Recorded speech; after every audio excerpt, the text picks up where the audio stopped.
Singer સોંગસ્ટર દ્વારા જે ગીત ગાવામાં આવ્યું બહુ અદભુત એવું ગીત છે અને ગીતના માટે એના શબ્દો માટે સર્વની સ્તુતિ કરીએ છીએ અને છેલ્લો અંતરો બહુ સરસ છે હું ગાવા માંગુ છું. ધૂળનું બન્યું આ જીવન ધૂળમાં નક્કી જવાનું ધૂળનું બન્યું આ જીવન ધૂળમાં નક્કી જવાનું દેવે આપ્યું આ જીવન દેવે આપ્યું આ જીવન નક્કી ઘડજે ગાંઠ મારો જેવો તને ગમે છે ઘડજે ગાંઠ મારો એવો તને ગમે છે.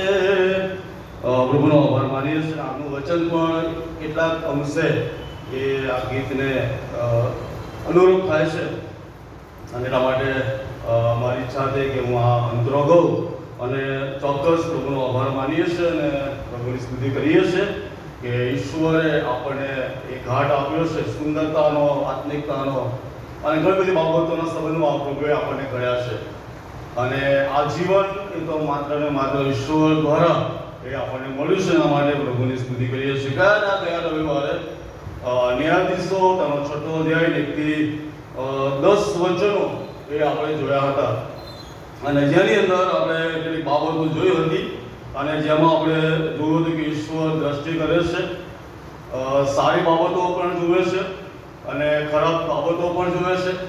સારી બાબતો જુએ છે તેનો આશીર્વાદ પ્રભુ આપે છે, ખરાબ બાબતો જુએ છે ત્યારે ઈશ્વરનો કોપ એ આપણે અનુભવીએ છીએ અને ત્યારબાદ બીજી ઘણી બધી બાબતો આપણે જોઈ હતી અને ઇઝરાયલની જે પરિસ્થિતિ હતી એ બહુ કંગાલ અવસ્થામાં આવી પડી.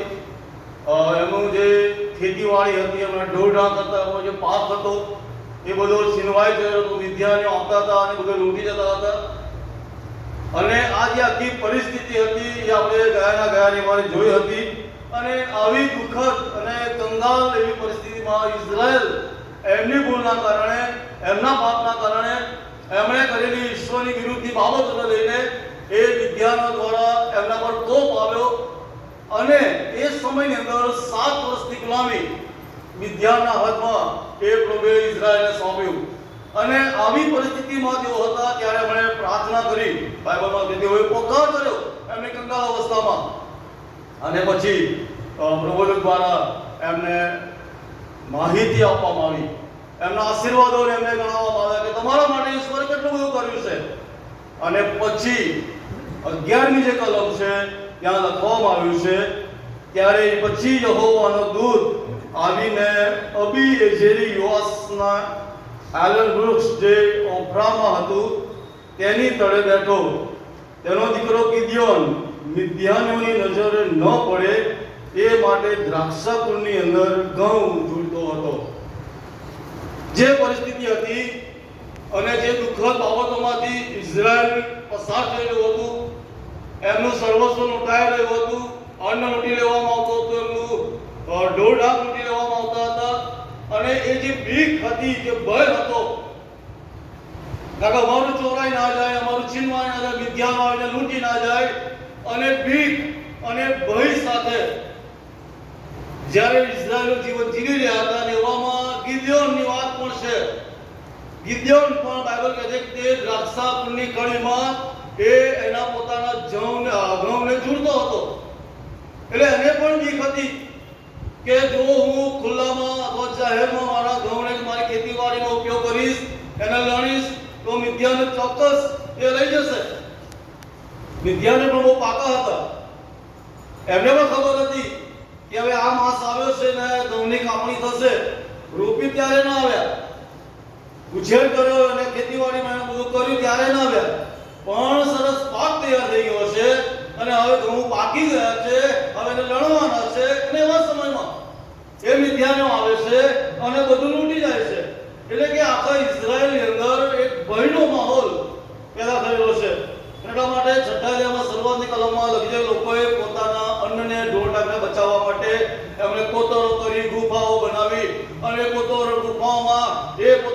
બાબતોને સાચવતા હતા.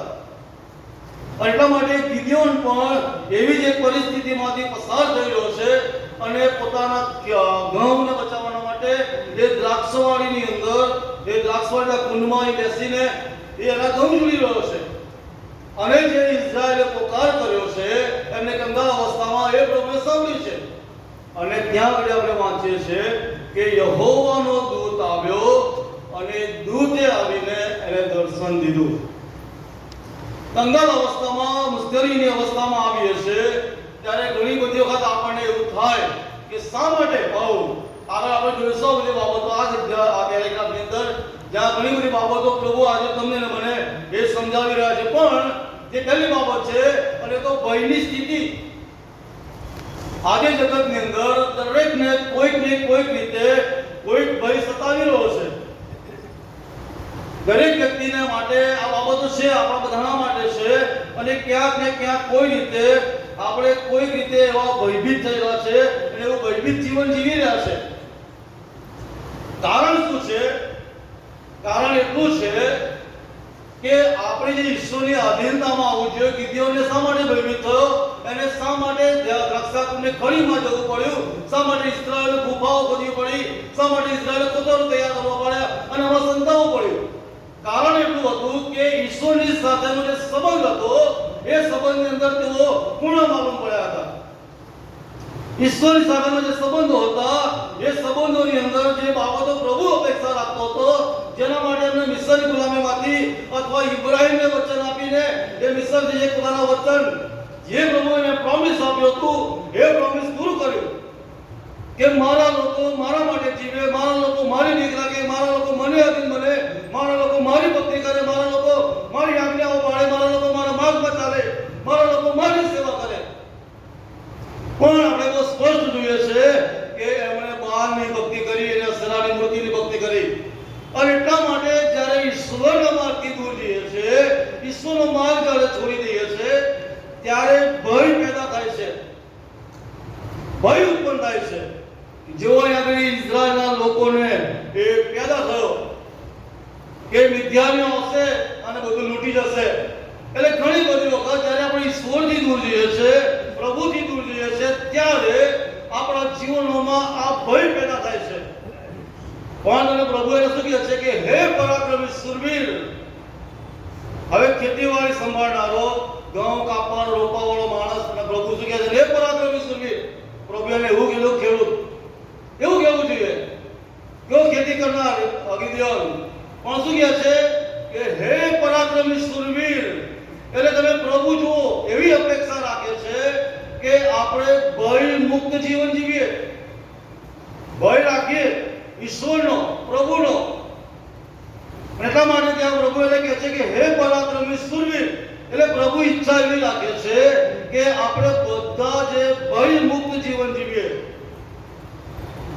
અને ઈશ્વરની અધીનતા સાથે, પ્રભુની બીક સાથે જ્યારે જીવનો જીવીએ છીએ ત્યારે ચોક્કસ પ્રભુ આપણને આશીર્વાદો આપે છે. આજે તમે જુઓ જગતની અંદર ભયના કારણે, ઈશ્વરની અધીનતા ન હોવાના કારણે જે ભય સાથે લોકો જીવન જીવી રહ્યા છે એ જીવનોની જો તમે વાત જુઓ, અભ્યાસ પેપર વાંચો અથવા તમે ન્યૂઝ પેપરમાં જુઓ તો તણાવ, સ્ટ્રેસ, જગતનું બીક, લોકો શું કહેશે, લોકો શું કહેશે, લોકો કેવી રીતે જોશે અને ઘણી બધી બાબતો સાથે લોકો જીવનો જીવી રહ્યા છે. એટલા માટે ન કરવાનું કરી બેસે છે. શેતાન આવું જ ઈચ્છે છે. શેતાન એ બધાના માટે આવું જ ઈચ્છે છે કે તેઓ ઈશ્વરની બીક ન રાખે, પણ બીજી અન્ય બાબતોને મારે આધીન થઈને ભયમુક્ત જીવન જીવે અને એના કારણે એમને તણાવ ઉભો થાય, એમને સ્ટ્રેસ પડે.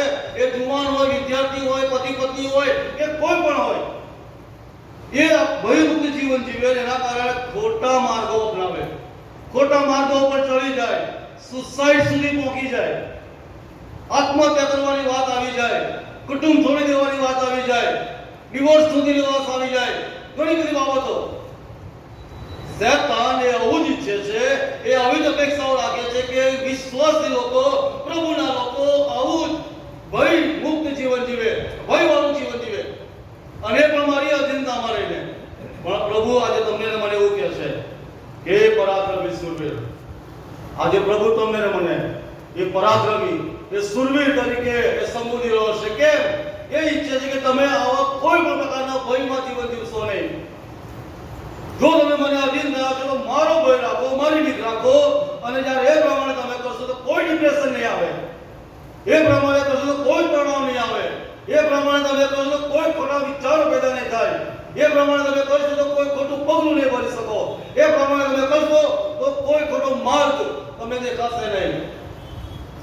પણ ભલા સાથીઓ, આજે ઘણી બધી વખત આપણે આ જ રીતે ગુફાઓમાં અને કોતરોમાં પ્રયત્નો, મેં ગયા વાર કહ્યું હતું કે ગિદિયોન ઇઝરાયલે પોતાના બચાવ માટે પ્રયત્નો કર્યા. 100 પ્રયત્ન બહુ જરૂરી છે, કરવા જોઈએ, પણ પ્રભુની આધીનતા સાથે, પ્રભુના વિશ્વાસમાં રહીને, પ્રભુની બીક સાથે જ્યારે 100 પ્રયત્નો કરીએ છીએ ત્યારે ચોક્કસ પ્રભુ આપણને વાલા સાથીઓ એ સફળતાનો આશીર્વાદ આપે છે.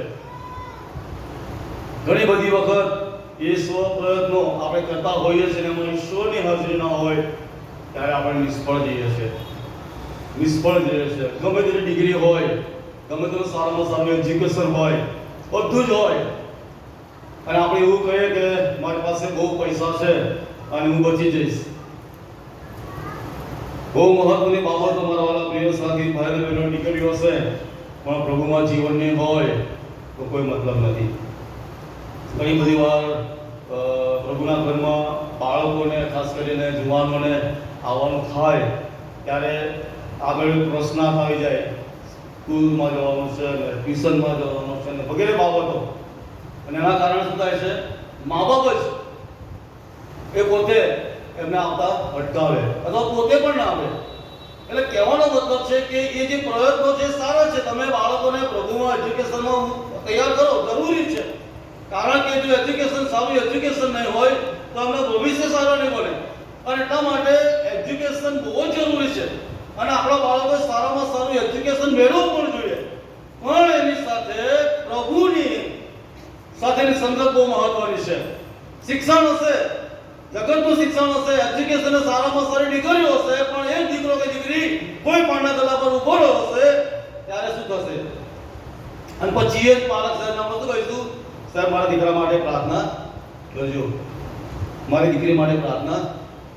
જ્યારે સમય હતો ત્યારે પાલક સાહેબ કહેતા હતા કે બહુના ઘરમાં મોકલો, સન્ડે સ્કૂલમાં મોકલો, યુથની મીટિંગમાં મોકલો, વગેરે બાબતો ત્યાં પ્રભુની સંગતમાં જોડાઓ, પ્રભુ આશીર્વાદ આપશે. પણ મહત્વ શેને આપ્યું? 100 પ્રયત્નો કરીએ છીએ ત્યારે પ્રભુની આધીનતા વગર ત્યારે નકામા નીવડે છે. એટલા માટે ભલે કે ડિગ્રી હોય કે બધું આપણી પાસે હોય, પણ જો એનો આત્મા નાશમાં જતો હોય તો અફસોસ, બધું જોવા છતાં. અને એટલા માટે મારા પ્રિય સાથી ભાઈઓ બહેનો, જે પહેલી બાબત હતી એ તો એ છે કે પ્રભુ ઈચ્છે છે કે આપણે બધા જ પ્રભુના બાળકો તરીકે, પ્રભુના લોકો તરીકે ઈશ્વરની બીક રાખીએ, પ્રભુની બીક સાથે, પ્રભુની આધીનતા સાથે એ આપણે જીવન જીવીએ. બીજી બાબત છે અને તો એ છે કે પ્રભુ દર્શન આપે છે. ત્યાં લખવામાં આવ્યું છે કે યહોવાના દૂતે આવીને એ ગિદિયોનને દર્શન આપ્યું અને પછી એને ખાતરી આપી કે હે પરાક્રમી શૂરવીર, હું તારી સાથે છું. આ બીજી બાબત છે. જ્યારે પ્રભુને પોકાર કરીએ છીએ, આપણી કંગાલ અવસ્થામાં આવીને જ્યારે પ્રભુને હાથ મારીએ છીએ ત્યારે પ્રભુ ચોક્કસ એ આપણી પ્રાર્થનાઓ સાંભળે છે, અને પ્રભુ હાજરા હજુર, ગીતશાસ્ત્ર 46 માં કહે છે કે સંકટના સમયમાં તે હાજરા હજુર મદદગાર દેવ બને છે. અહીંયા કરી ઇઝરાયલે જ્યારે પોકાર કર્યો, પ્રાર્થના કરી, ત્યારે બાઇબલમાં લખવામાં આવ્યું છે કે યહોવાનો દૂત આવ્યો. એટલે કહેવાનો મતલબ છે કે આપણો ઈશ્વર એ જીવંત ઈશ્વર છે, પ્રાર્થનાનો સાંભળનાર ઈશ્વર છે, અને પ્રાર્થનાનો જવાબ આપનાર ઈશ્વર છે. અને જ્યારે કરણથી એની આગળ નમીએ છીએ અને પ્રાર્થના કરીએ છીએ ત્યારે એ ઈશ્વર હાજરા હજુર મદદગાર દેવ બને છે. એવું નથી કે તો કાલે આવીશ, પરમ દિવસે આવીશ, પણ હાજરા હજુર, અને હાજરા હજુર મદદગાર ઈશ્વર બનીને એ વાલા સાથીઓ એ આપણને બચાવે છે. અહીંયા નિયમ પ્રમાણે પ્રભુએ ગિદિયોનને દર્શન આપ્યું અને એને પ્રોમિસ આપ્યું, કહ્યું કે હે પરાક્રમી શૂરવીર, હું તારી સાથે છું. આ ત્રીજી બાબત છે, પ્રભુ આપણી સાથે છે. પ્રભુ આપણી પાસે છે એવો જો આપણે વિશ્વાસ કરીએ છીએ તો ચોક્કસ પ્રભુ આપણને એની કૃપાનો અનુભવ કરાવે છે. અહીંયા ગિદ્યોનને પ્રભુએ કહ્યું કે હું તારી સાથે છું, હું તારી પાસે છું. બાઇબલમાં ઘણી બધી કલમો છે. તમે યર્મિયા પ્રબોધકનું પુસ્તક તેનો 1લો અધ્યાય અને જો 8મું વચન વાંચો તો ત્યાં એવું લખવામાં આવ્યું છે, યર્મિયા 1 અને 8માં કહે છે, તેઓથી બીતો ના, એમ યહોવા કહે છે. તેઓથી બીતો ના, કેમ કે તારો છૂટકો કરવા સારું હું તારી સાથે છું, એમ યહોવા કહે છે. શું કહે છે? તેઓથી બીતો ના અને તેઓથી છૂટકો કરવાના માટે હું તારી સાથે છું. એ જ ત્યાં 19મી કલમમાં કહે છે, તેઓ તારી સાથે યુદ્ધ કરશે પણ તને હરાવશે નહીં, કેમ કે તારો છુટકારો કરવા માટે હું તારી સાથે છું. મિદ્યાનની સામે ઊભા છે અને તમે 6થા અધ્યાયમાં 7મા અધ્યાયમાં વાંચો તો કહે છે કે તીડોની માફક અને રણની રેતીની માફક અસંખ્ય મિદ્યાનનું મોટું સૈન્ય ત્યાં ઊભું છે. પણ પ્રભુ કહે છે કે હું તારી સાથે છું. અહીંયા યર્મિયા પ્રબોધક કહે છે તેઓ તારી સાથે યુદ્ધ કરશે પણ તને હરાવશે નહીં, કેમ કે હું યહોવા તારી સાથે છું. જ્યારે યહોવા આપણી સાથે હોય, બાઇબલ કહે છે જ્યારે પ્રભુ આપણા પક્ષમાં, આપણી સામે કોણ? જો ઈશ્વર આપણા પક્ષમાં હોય, ઈશ્વર આપણી સાથે હોય તો જગતની એવી કોઈ બાબત નથી કે જે આપણને હરાવી શકે, એવી કોઈ બાબત નથી કે આપણને નાશમાં લઈ જઈ શકે. અને એટલા માટે પ્રભુ ગિદ્યોનને ખાતરી આપે છે કે હું તારી સાથે છું. બાઇબલમાં ઘણી બધી કલમો છે, ત્યારે વાંચીશ નહીં. પાઉલને પણ પ્રભુએ કહ્યું કે જ્યારે તું સુવાર્તા આપવા માટે જાય, પાઉલની સામે બધા પડકારો બહુ હતા. 2 અધ્યાયમાં લખેલું છે 9-10 કલમમાં. અને ત્યાં આગળ પાઉલને પ્રભુ ખાતરી આપે છે કે તું ગભરાતો નહીં, પીતો નહીં, હું તારી સાથે છું અને જે કામના માટે મેં તને કહ્યું છે તું કર. એટલે કહેવાનો મતલબ છે કે પ્રભુ આપણી સાથે છે, પ્રભુ આપણી પાસે છે. ભલે વિદ્યાની સૈન્ય ગમે તેટલું મોટું હોય, શેતાન ગમે તેટલું જોર કરે, ગમે તેટલા હુમલાઓ કરે, પણ જો ઈશ્વર આપણી સાથે છે તો કદી આપણને કોઈ હરાવી શકશે નહીં. અને એટલા માટે ત્યાં આગળ પ્રભુ એ ગિદ્યોનની સાથે એ ખાતરી કરે છે, વાતચીત કરે છે અને કહે છે કે પ્રભુ તારી સાથે છે, હું તારી સાથે. ગભરાઈશ નહીં વિદ્યામાંથી. ભલે ગમે તેટલું મોટું સૈન્ય હોય, ગમે તેટલા આપણી પાસે સારા સારા હથિયારો હોય, ગમે તેટલા સારા આપણી પાસે ઘોડાઓ હોય, રથો હોય, ડોન્ટ વરી, ચિંતા ના કરીશ, હું તારી સાથે છું. અને પછી તમે આ 7મો અધ્યાય વાંચો, ઘણી બાબતો ત્યાં લખવામાં આવી છે. આપણે કદાચ ફરી નેક્સ્ટ ટાઈમ જોઈશું. પણ અહીંયા બી પ્રભુ એને ખાતરી આપે છે અને કહે છે કે હું ગિદ્યોન તારી સાથે છું, ગભરાતો નહીં. અને ત્યાં બી આગળ જે વાતચીત છે આપણે જોઈએ 13મી કલમમાં. અને ત્યાં એવું કહે છે, ત્યારે ગિદ્યોને તેને કહ્યું, મારા ધણી જો યહોવા અમારી સાથે હોય તો અમારે માથે આ સર્વ વિપત્તિ કેમ આવી પડે છે? યહોવા અમને મિસ્રમાંથી કાઢી નથી લાવ્યો છું? એમ કહીને અમારા પિતરો તેના જે સર્વ ચમત્કારો વિશે અમને કહેતા હતા તે ક્યાં છે? પણ હમણાં તો યહોવાએ અમને તજી દીધા છે ને મિદ્યાનના હાથમાં અમને સોંપી દીધા છે. હવે આ એની પોતાની વિપત્તિ, પોતાની પરિસ્થિતિ એ પ્રભુની સાથે શેર કરે છે કે જો પ્રભુ તું કહેતો હોય કે તું અમારી સાથે છે તો પછી અમારા હાલ આવા શા માટે? અમારી પરિસ્થિતિ આવી શા માટે? જો તમને મિસરમાંથી લાવ્યો હોય, વચનના દેશમાં લાવ્યો હોય, ત્યાં અમને આશીર્વાદ આપ્યા હોય, તો શા માટે એવું કહે છે કે ત્યાં અમને છોડી દીધા છે, ત્યાં અમને ત્યજી દીધા છે? શું કારણ? તું એવું કહે છે કે હું તારી સાથે છું, ત્યાં તો અમને ત્યજી દીધા છે, અમારી પરિસ્થિતિ બહુ ભયંકર છે. ત્યાં આગળ જે મહત્વની બાબત છે એ તો એ છે કે પોતાની ભૂલ સ્વીકારતા નથી. પોતે જે કર્યું છે ઇઝરાયલે એ સ્વીકારતા નથી કે પ્રભુ તેમને કેમ ત્યજ્યા છે, પ્રભુ તેમને કેમ છોડી દીધા છે. એ અમારી ભૂલ છે, અમારી ભૂલના કારણે, અમારા પાપના કારણે, અમે તારી વિરુદ્ધ ગયાના કારણે આ બધું અમારી પર આવ્યું છે, એવું નથી કહેતા. અયુબની પત્નીએ શું કહ્યું? મરી જા, તારા દેવને શ્રાપ દે. આખી જિંદગી પ્રભુએ આપ્યું, લીધું, ખાધું પીધું એસ કરી, અને જ્યારે બધું દુઃખ આવ્યું, સંકટ આવ્યું, પરીક્ષણ આવ્યું, તારે શું કહે છે કે મરી જા, તું બી મર, તારા દેવને શ્રાપ દે. ઘણી બધી વખત આપણા જીવનમાં આવી પરિસ્થિતિ આવે છે ત્યારે આપણે કોનો દોષ દઈએ છીએ? ગિદ્યોન કહે છે કે કેમ અમને છોડી દીધા, કેમ અમને ત્યજી દીધા? જો તમને પ્રેમ કરતો હોય તો કહેતો હું તમારી સાથે છું, તો અમારા આવા કંગાલ હાલ શા માટે? ઘણી બધી વખત વાલા સાહેબ કે આપણે શું કરીએ છીએ, મિથ્યાનીઓને જોઈએ છે. હું મિથ્યાનોનો વાંક નથી કાઢતો. મિથ્યાનોનો વાંક એટલા માટે નથી કાઢતો કે મિથ્યાનો તો ઈશ્વરની આધીન બન્યા. એ મિથ્યાનોનું જે ટોળું ઇઝરાયલ પર ચડી આવ્યું, એ પ્રભુએ કહ્યું કે જો તમે આધીન નહીં થાઓ અને તમારા પાપોથી નહીં કરો તો હું તમારા પર કોપ લાવીશ અને તમને હું મિથ્યાનોના હાથમાં સોંપીશ. છઠ્ઠા અધ્યાય પહેલી કલમમાં લખ્યું છે. એટલે વાંક મિથ્યાનો નથી, વાંક એના સૈન્યનો નથી. વાંક કોનો છે? કે જેણે ઈશ્વરને ત્યજ્યો છે. જો ઈશ્વરે ત્યજી દે છે તો ઈશ્વર પર ચાલી જાય છે. દાઉદ પણ કહે છે પ્રભુ તારો આત્મા મારી પાસેથી લઈ લેતો, અને એને ખબર હતી કે જે દિવસે પ્રભુ મારી જોડે ચાલ્યો ગયો એ દિવસે મારી કોઈ નિશાત નહીં, કોઈ હેસિયત નહીં. ભલે હું રાજાના પદ પર બેઠો હોઉં, લોકો મને માન પણ આપે, પણ જ્યારે તું ચાલ્યો જઈશ, તારો આત્મા મારી પાસેથી ચાલ્યો જશે, ત્યારે મારી કોઈ નિશાત નહીં. અને એટલા માટે એકડી ગિદ્યોન પ્રભુની સાથે દલીલ કરે છે અને કહે છે કે પ્રભુ જો તું આમ કહેતો હોય તો તું ક્યાં છે મારી સાથે? અને એટલા માટે ઘણી બધી વાર આપણે પણ આપણા જીવનોમાં આવું કરતા હોઈએ છીએ. જે મહત્વની બાબત છે એ આપણે સ્વીકારતા નથી, જે મહત્વની બાબત છે એને આપણે કહેવાય કે અંગીકાર કરતા નથી. અને એટલા માટે કેટલીક બાબતો જે છે એ બહુ મહત્વની છે તમારા મારા જીવનના માટે. અને ત્યાં ઘડી આપણે કેવી રીતે પ્રભુની સાથે જોડાયેલા રહે છે, કેવી રીતે પ્રભુની સાથે દલીલ કરીએ છીએ, એ બહુ મહત્વની બાબતો હતી. સમસ્યા મિથ્યાનો ન હતા, હજુ પણ કહું છું, સમસ્યા એ મિથ્યાનો ન હતા, પણ ઇઝરાયલ લોકો પ્રભુને સમજવા માટે નિષ્ફળ ગયા હતા. ઇઝરાયલના લોકો પ્રભુનો માર્ગ છોડ્યો હતો, એમને જીવતા ઈશ્વરનો ત્યાગ કર્યો હતો અને ઈશ્વરની અધીનતા સ્વીકારવાના બદલે એ બીજી બધી બાબતોમાં ગયા.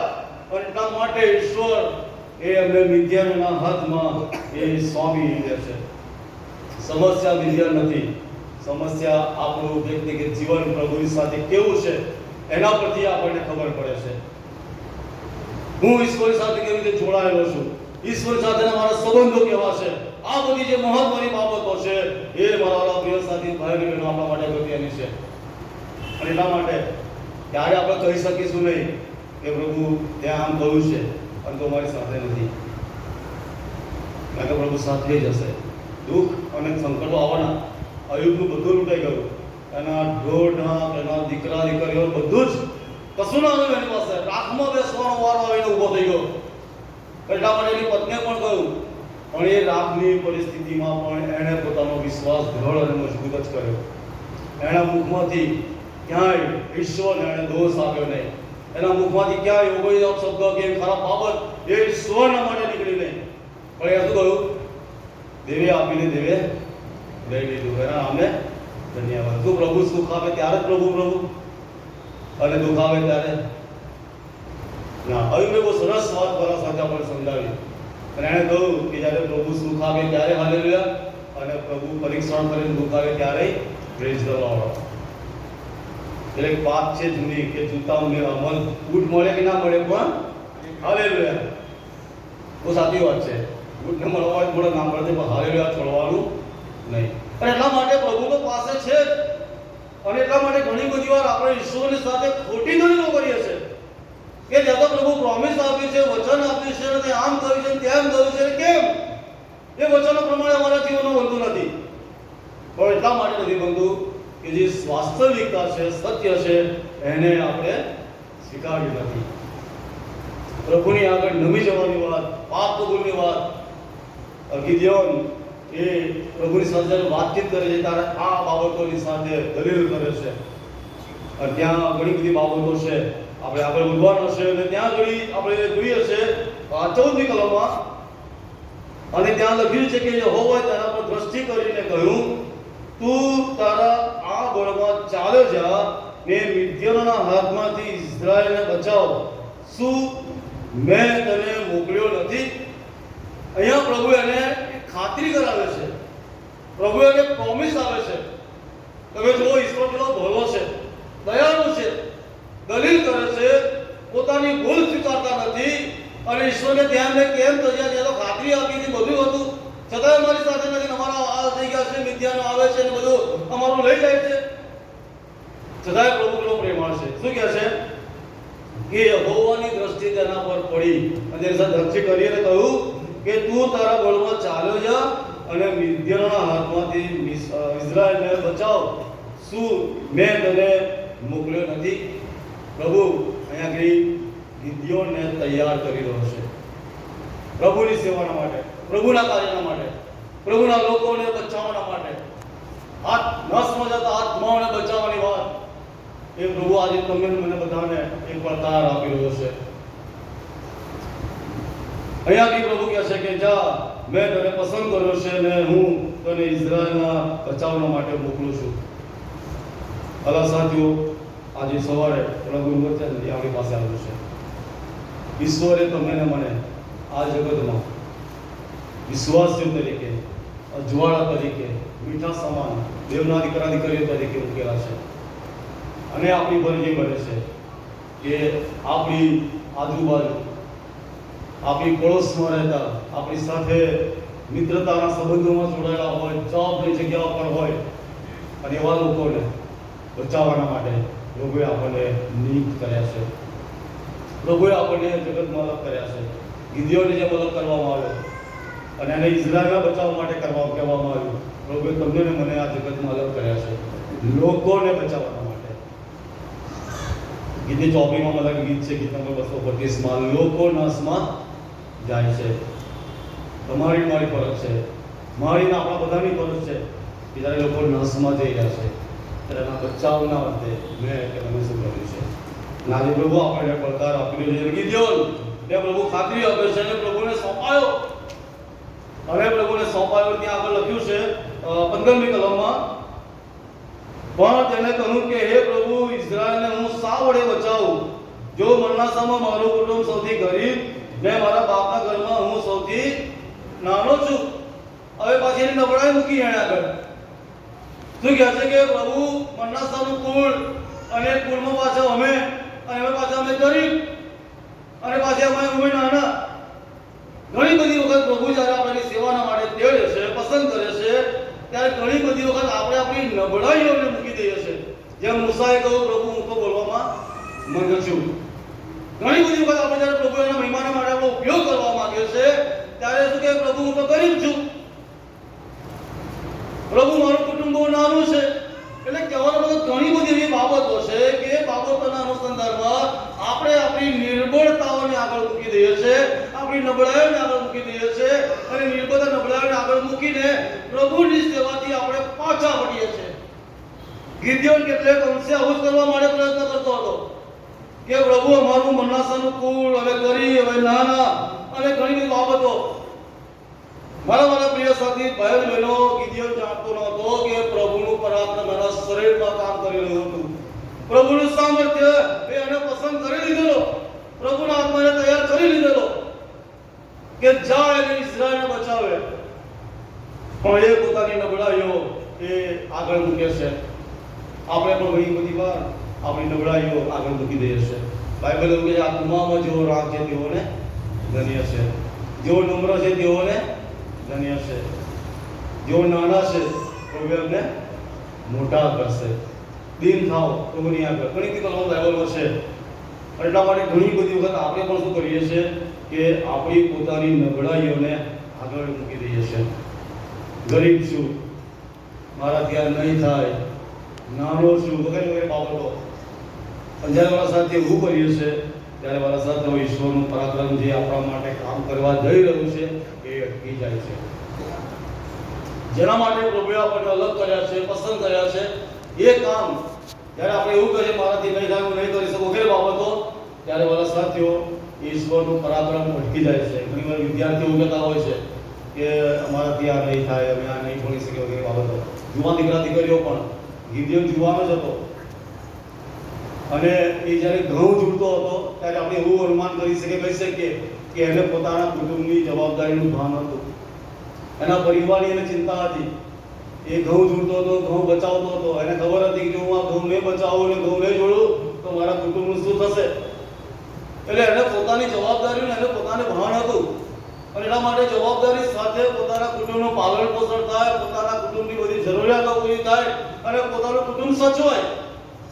યુવાનો તરીકે ઘણી બધી વાર આપણા માટે પણ છે, આપણા કુટુંબ, આપણા મા બાપ, ઘણી બધી બાબતો એ આપણા વ્યક્તિગત જીવનો દ્વારા એમને આશીર્વાદો મળે છે, આપણા વ્યક્તિગત જીવન દ્વારા એમની આંખોમાં આંસુ આવે છે, આપણા વ્યવહાર દ્વારા, આપણા વર્તન દ્વારા, આપણા વાણી દ્વારા અને ઘણી બધી બાબતો જેના કારણે આપણા મા બાપ દુઃખી થાય, નિરાશ થાય અને જ્યારે યોગ્ય અને સારું વિદ્યાની જેમ કરીએ ત્યારે મા બાપ હર્ષ અને આનંદ પામે. એટલા માટે ઘણી બધી વખત આપણે શું કરીએ છીએ કે આપણી એ નબળાઈઓને આગળ મૂકીએ છીએ. અહીંયા કંઈ જોઈએ છે કે ગિદ્યોને પણ એવું જ કર્યું. પણ પ્રભુએ શું કહે છે 16મી કલમમાં,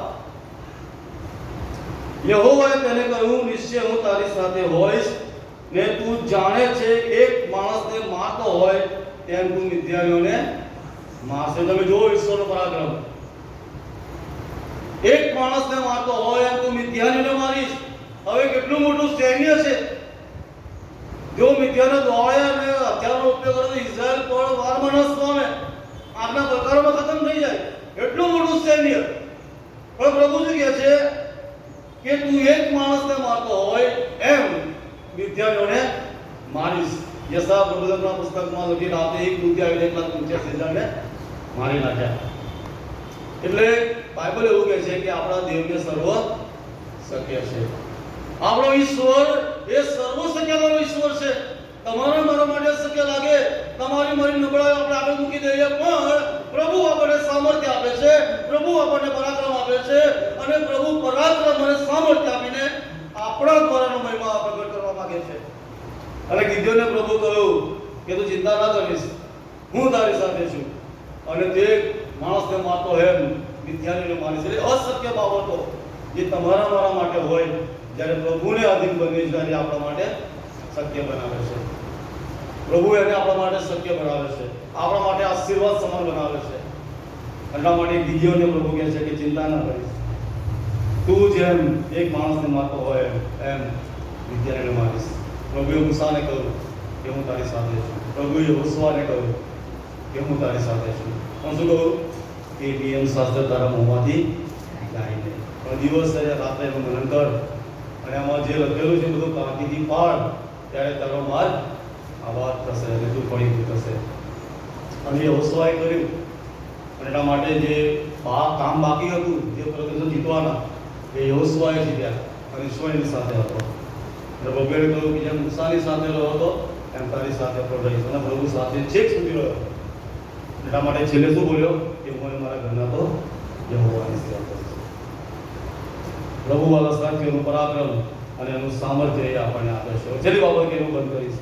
અને ત્યાં એવું લખવામાં આવ્યું છે 17મી કલમમાં, તેણે તેને કહ્યું કે જો હું હવે તારી દ્રષ્ટિમાં કૃપા પામ્યો હોઉં તો મારી સાથે વાત કરનાર તે તું જ છે તેનું મને ચિહ્ન શંકા પાછી મી દેજો. જો ખરેખર પ્રભુ તું જ હોય તો મને ચિહ્ન આપ. ઘણી બધી વખત આપણે શું કરીએ છીએ, પ્રાર્થનાઓ કરીએ છીએ, પણ ઘણી બધી વાર શંકાઓ પણ પેદાઓ કરીએ છીએ. વિશ્વાસ કરીએ છીએ પણ શંકાઓ પણ થોડી થોડી ચાલતી જ હોય.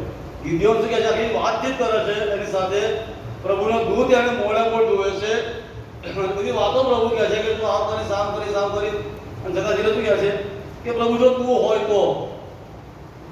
ઘણી બધી વાર વરસાદ તેઓ શંકાશીલ બાબતો એ બનતી હોય છે. વિશ્વાસીઓ તરીકે આપણા જીવનમાં જ્યારે શંકાઓ પેદા થાય છે ત્યારે પરાક્રમી કામો એ આપણા જીવનમાં અટકી જાય છે. ઈશ્વરે આપણા માટે અશક્યને શક્ય બનાવવા માટે તૈયાર કર્યું છે એ અટકી જાય છે. આજે સવારે પ્રભુના વચનો એ વરસાદ આપણી પાસે આવે છે. પ્રભુ આજે આપણી સાથે વાત કરી રહ્યો છે. જેમ ગિદ્યોનની સાથે પ્રભુએ વાત કરી એમ પ્રભુ આપણી સાથે વાત કરી રહ્યો છે. હકારાત્મક અને નકારાત્મક બાબતો વૃદ્ધિ પડશે, એની બાબતો પણ એનું વલણ પણ છે. પણ આપણે એવા સમયોમાં શું કરીએ છીએ? મેં જ્યાં ગયા સંદેશો આપ્યો ત્યારે તમે એક્ઝામ્પલ આપેલું કોમ્પ્રોમાઇઝ ચર્ચ, સમાધાન કરતું ચર્ચ. આપણે આવી પરિસ્થિતિ હોય તો શું કરીએ છીએ? સમાધાન કરીને બેસી જઈએ છીએ. ઘણી બધી બાબતો રસાથી આજે આપણા માટે પડકાર સમાન છે. અને આજે સવારે પ્રભુનું વચન જ્યારે આપણી પાસે આવ્યું છે ત્યારે જ્યારે વરસાદ થયો નૈતિક રીતે આત્મિક રીતે આપણે જ્યારે પ્રભુની સાથે જોડાઈએ છીએ, પ્રભુને આપણું જીવન સોંપીએ છીએ, ત્યારે ચોક્કસ પ્રભુ આપણને સફળ કરે છે, આશીર્વાદિત કરે છે. ત્યારે આપણે સૌએ વચનો સમજવાના માટે પ્રભુ આપણા બધાની સહાય કરે. પ્રાર્થનામાં જઈએ ને આપણા મસ્તકો પ્રભુની આજ્ઞામાં આવી પ્રાર્થનામાં જઈએ. અને હું વિનંતી કરીશ કે રિટાયર્ડ જે જસવંત સાહેબ આવશે ને તેઓ બસ છેલ્લી પ્રાર્થનામાં પ્રભુની પાસે.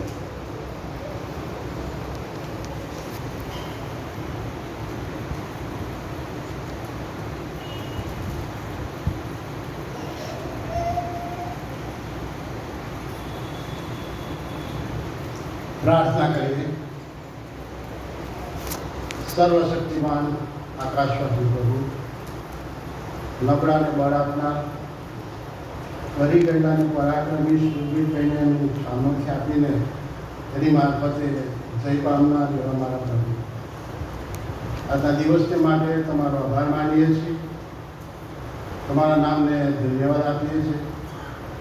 પવિત્રની સભામાં તમારા પવિત્ર આત્માની મારફતે જેમને તમે દોડ્યા છે, ગીતો મારફતે, સ્તોત્રો મારફતે અને તમારી સેવા કરી છે. તમારા આગેવાન અને તમારા સેવકની મારફતે પ્રભુ ગીદીઓના જીવન મારફતે અમને જે આત્મિક ઉત્તેજન મળ્યું છે, સર્વને માટે અમે તમારો આભાર માનીએ છીએ. અને આભારી અંતઃકરણો સાથે અમે તમારા ચરણોમાં આવીએ છીએ અને પ્રાર્થના કરીએ છીએ. પ્રભુ એ જ સામર્થ્ય તમે અમને આપો, આત્મિક બુદ્ધિને પામી શકીએ, તમારામાં આગળ વધતા જઈએ અને અમારી મારફતે તમે વિશેષ મહિમા પામો એવી પ્રાર્થના કરીએ. ફરી તમે બધા તમારા સામર્થ્ય દ્વારા ભુજમાં સોંપાઈએ કે જ્યાં સુખ છે, શાંતિ છે, આબાદાની છે, જ્યાં ગીત છે, જ્યાં શૈતાનને હરાવવાનું સામર્થ્ય અમને મળે છે, એવા પ્રભુના ચરણોમાં આવતા આ પ્રાર્થના કરીએ છીએ. માટે મારી પ્રાર્થના સાંભળો અને માન્ય કરો. આમેન. આપણે સૌ પાસે અને હવે આપણે બસ ગાઈશું, ત્યારબાદ આશીર્વાદ છે એટલે થેન્ક યુ જીસસ કોરસ આપણે સાથે ગાઈશું.